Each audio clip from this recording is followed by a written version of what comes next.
Hello. Hello.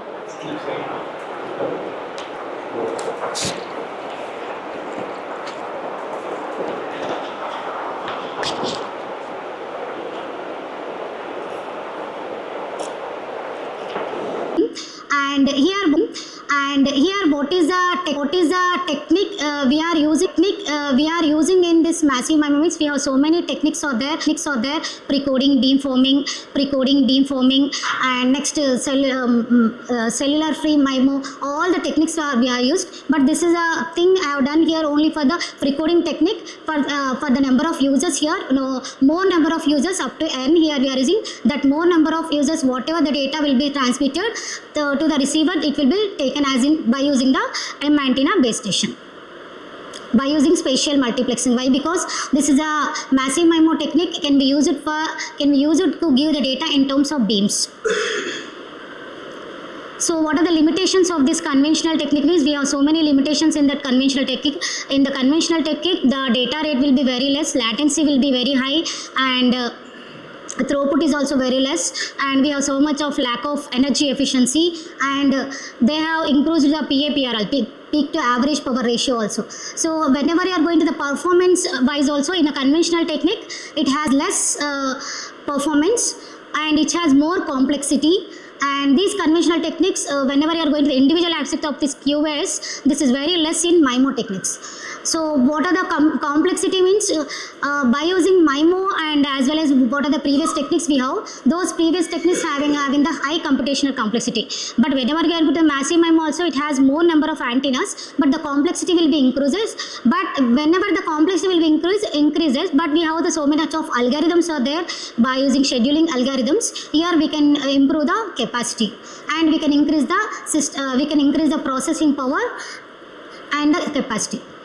And what are the challenges in massive MIMO? Is the main important challenges in massive MIMO are inter-user interference. This is the main challenge here. Interference we want to remove from the transmitter to the receiver. That means whatever the data we want to send from the transmitter, that should be sent to the receiver without any interference. So that is inter-user interference. So many number of users are using the same data, means that desired user must get the perfect data. That's why we are using as the interference will be reduced with a large number of antennas to serve the users simultaneously. So here the interference becomes a critical challenge. This can be degraded by using the data range and user experience. It means when we increase the data range and experience, that interference will be decreased. And high power consumption. So whenever we are going to the massive MIMO, so number of antennas we are using means so much of power will be used. But here if we have managed the power in terms of PAPR, and the complexity also is there. But whenever going to the complex signal processing algorithms, that require the advanced hardware and as well as the processing techniques. So PAPR means here high PAPR if you are using means it has more distortions. So that's why we are decreasing this PAPR and with the signal degradation and increasing the quality of this data transmission. And this is about the literature review, sir. I have 4 objectives in that. In that 4 objectives, first of all, we are discussing about what are the massive MIMO techniques. This massive MIMO techniques includes the precoding, beamforming techniques, and cellular free systems. In the first, in 2015, this author has developed that zero forcing technique. That is, zero forcing is nothing but null steering or zero interference. So, but they have developed this zero forcing technique, but it has so much of will be increased here. That means this zero forcing technique having some problems in a high computational complexity. Whenever you are going to next 2016, he performed as a hybrid precoding technique. In this hybrid precoding technique, he has combined the structure in terms of to reduce the complexity.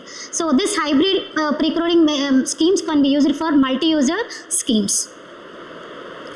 And in 2017, I have used one more technique that is called a symbol level linear precoding technique. In the symbol level linear precoding technique, they have used so much of algorithms and they have created the set of symbols, and that is a very crucial parameter, especially in a high throughput manner. And those symbols, whenever they have taken, that can be improve the processing times per the set of the symbols. That means why? Because he has created the symbols now. That means the processing times of the symbols will be changed.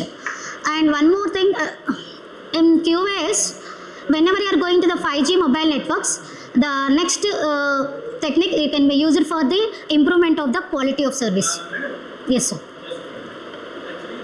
What is the better way to give the literature? Yes. Rather than writing these things, Okay. it should be precise. Okay. So, performance in terms of this. Yes. Number of parameters. Yes, sir. Yes, sir. So, this parameter is improved, Yeah. and how much? Yeah, okay. I think that would be better. Okay. Why? Because in Writing. okay, sir. Okay, sir. Okay. Thank you, sir. Thank you, sir. So next we have discussed about the machine learning. Nowadays almost all we are using machine learning algorithms here. So these machine learning algorithms can be used as a k nearest neighbors that can be used to improve the spectral efficiency and as well as energy efficiency. So and in 2022 I have developed one more topic as a improvement of energy efficiency by using the energy harvesting algorithm as SWIFT, that is simultaneous wireless information and power transfer theory. Sorry. And in this literature, what we have discussed means we have the first parameter, that is about the first objective is about pre-coding, and the second objective is about energy efficiency we have discussed. And whenever you are going to the next objective, we can go to in terms of beamforming. So that is about pre-coding and as well as beamforming.